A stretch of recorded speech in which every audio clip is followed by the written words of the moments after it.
Shakar Allah, Yahweh, Bahashem, Yahushua, Brakatahu, Brakatahu Shah, Brakatahu, Brakatahu Shai, Brakatahu, Brakatahu Shai, the water, Babah, Kavadash.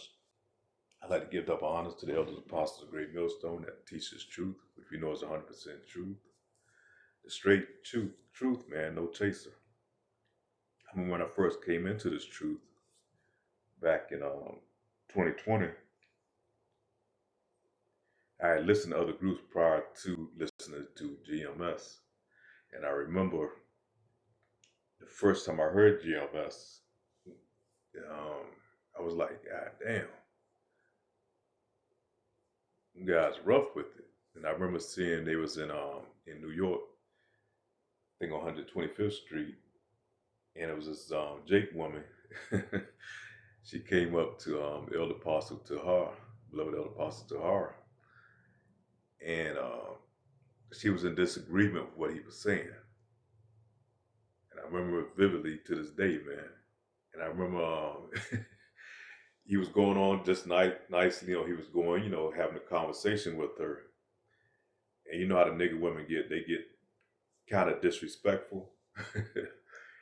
And, he was trying to be cordial with that first. As soon as she got disrespectful with him in a way, he just flipped, and he went in hard, man. He went real hard. And somebody that's coming out of the world, out of matriarchal society, I was like, God damn, it was hard. It was hard to swallow, man. And listen to that doctrine at that time. You got to realize when you come into this truth and coming out of this world, man, this world makes you, it softens you, man. It makes you not prepared for the reality. We live in a make-believe world in the matrix and the enemy makes you put away all your defenses because that's part of his enchantment to make you feel secure while the whole time he's on attack trying to undermine you and destroy you, and so you have to be able to deal with the harsh reality of this truth, man. And that's why a lot of women are not going to be able to get it. They're not going to be able to take the hard sins, the hard things that come out of this truth. And that's why a lot of men that reject this truth, they're effeminate, Either they raised by their mothers and had that effeminate ideology where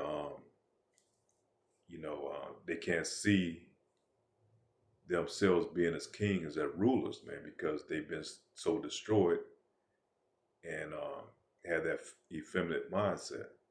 But like I say, when Elder Apostle Tahar went in on that woman, man, it was like, wow, I ain't never heard that before. So it was like foreign to my ears, And so I kind of rejected it at that time. But what everything he was saying was the truth because I couldn't swallow it. So, I listened to the other groups, HOI at the time, what was called Adam Abbott, IUIC, because they taught more of a more feel-good type doctrine. We all save all the Israelites, that type of doctrine.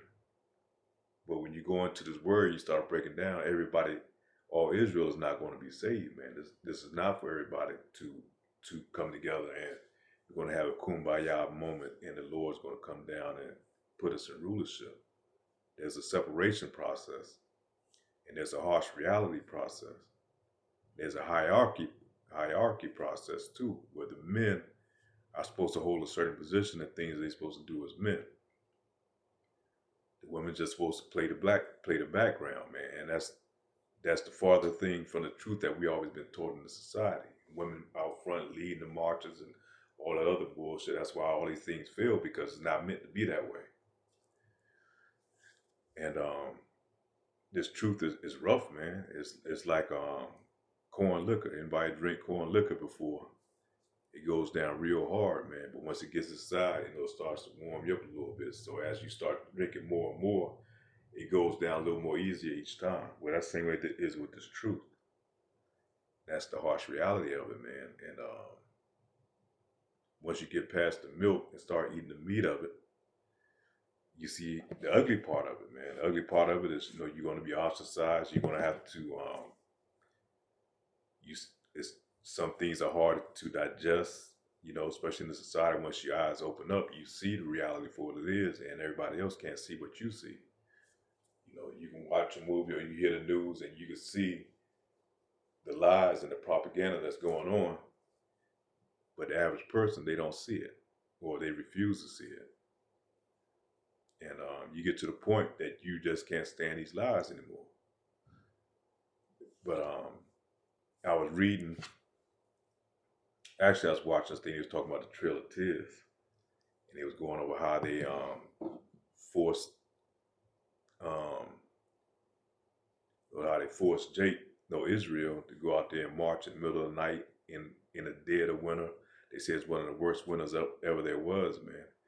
And they would take all the babies, most of the babies, because that was slowing down their progress. And the Edomites take the babies and dash them up their heads against a tree, and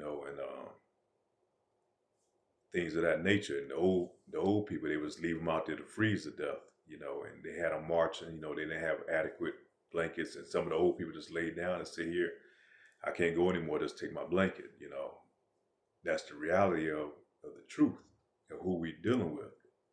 And one thing GMS, always said, man, these devils, they're not who you think they are. They portray themselves as being, we can all get along so you can let down your defenses. And you're not on an even playing field when you're looking at your enemy that way. Therefore, he wants you in that soft comfort. Everything's going to be all right. Eventually over time, we're going to overcome. No, that's not how it is, man. You have to have that same mindset. And that's part of the truth. That's why the Lord tried to warn you who this devil is. That's why he calls him the devil. He's a deceiver, the great deceiver. And he always wants a strategical advantage over you by you letting down your defenses through his enchantments. And let me go to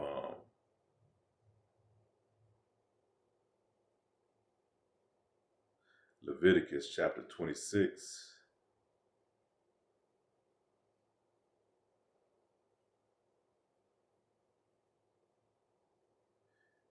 Verse 33. And I will scatter you among the heathen, and I will draw out my sword after you, and your land shall be desolate and your cities waste. We go down to 36. And upon them that are left alive, and you will send a faintness to their hearts, into the lands of their enemies. And it's telling you right now, they're your enemies, man. These are not your friends. These are not people that's going to eventually, they're going to get it right. They're going to accept you. These are your enemies, man. And the sound of a shaking leaf shall chase them, and they shall flee. And fleeing from a sword, and they shall fall from none they shall fall when none pursueth. It's like you just running, you scared because you know this devil's bringing the heat, man. He's bringing death. And they shall fall one upon another as they were before a sword, and none pursueth, and ye shall have no power to stand before your enemies. It's almost like having PTSD because you see the horror and the graphic of what this devil can do and what he's capable of. When it was, I think it was down in the islands, man, they were taking out Northern Kingdom, man, and they was taking the babies. Might have been in Southern Kingdom too, up in the Americas, but they would have the women bury the babies up to their necks and just have their heads only sticking out. And they would go and kick the heads off the babies, man. And then they would have them cook the heads of the babies and make them eat the meat off of it, man. That's this devil, man. He's cruel. And they would take the babies, some of the babies, or people that they would kill and feed it to the dogs, That was their dog food. So it's a harsh reality of this truth, man. It's hard, man. It's very hard. And a lot of people can't digest that. The Lord builds us up in order to be able to digest that part of the truth. And here's one out of the book of Psalms, chapter 137, verse 7. We're going to read on down to 9. Remember, O Lord, the children of Edom, who's Edom, these so-called white people, man, in that day of Jerusalem, who said, raise it, raise it, even to the foundation thereof. O daughter of Babylon, how art thou to be destroyed? Haply shall he be that rewardeth thee as thou hast served us. Happy shall he be that taketh and dasheth thy little ones against the stones. So you grab them by their feet and just take, and bash them against a stone, man. Can you imagine just brains and guts and things just going everywhere? Seeing your little ones being destroyed in that fashion. Just the horror of it. And then you read about some of the lynchings that went on. They would cut the babies out of the women's stomachs, while the baby's still alive, and the baby would fall on the ground, and they would take their heel of their boots and smash in the baby's skulls, man. These are things that these devils are very capable of. When they would have these great lynchings, it was like a picnic for them. They'd call the little kids out in the family, all gather around like it was some type of amusement, while they would torture and burn, the bodies of you Israelites, man. And they would take bits and parts of the body and save it as souvenirs. That's what they're capable. That's what the enemy is capable of. And the Lord is putting that spirit back on these devils here today, man. And the time of Jacob's trouble, that's how it's going to be. So don't think that, this devil has changed. He's still that same. He still has that same covering, man. He's that still. Let me go to the one where it talks about has his rusteth away.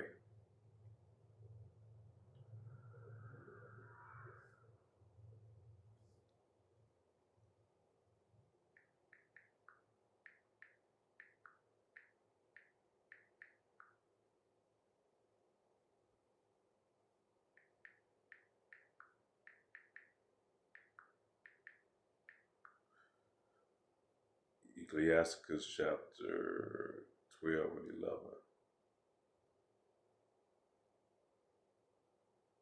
Or Sirach.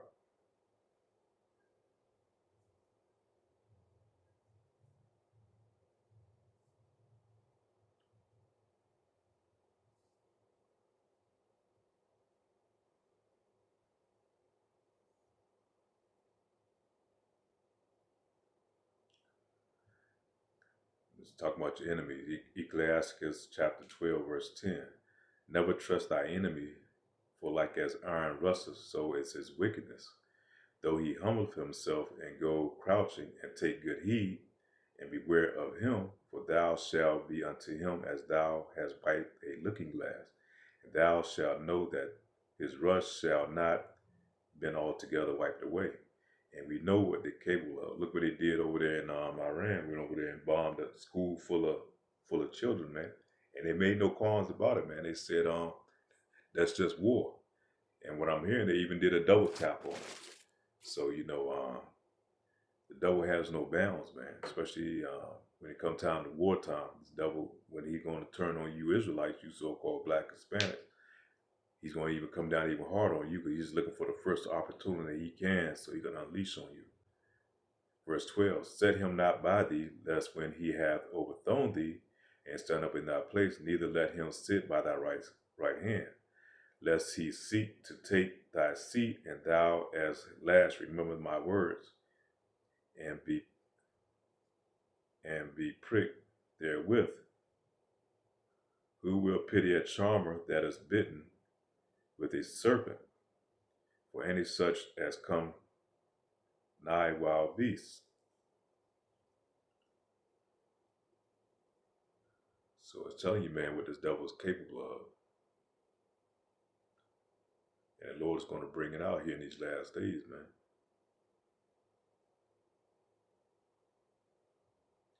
Verse 17, if adversity come upon thee, thou shalt find him there first, as thou he pretend to help thee, yet shall he undermine thee, and will shake his hand, and clap his hands, and whisper much, and change his countenance. And that's what he's capable of. He can come to you with smooth words like he's really come there to help, And the whole time he's getting you to let down your defenses so he can just stab you in the back, man. And that's why the Lord has given this mission to the men of Israel, man, his elect, to go out here and do this work. It's not for the women, man. It's a harsh truth. It's a harsh reality that a lot of our women have an issue with dealing with, especially the Southern Kingdom women, man. They love them some Esau, man. And I don't refuse to even have the kingdom come if Esau can't come, you know. But that's pretty much it, man. I just want to kind of hit that point, man. Those times are almost here upon us, man. And the Lord is stirring up these devils, man. They ain't holding nothing back. Especially with this administration, man. We have a cruel overlord in top position, and he's emboldening a lot of these Edomites, man, to come out and be who they are. You know, they starting to celebrate their wickedness, and they don't hold nothing back. So, Lord will, man, is edifying with that. Say shalom.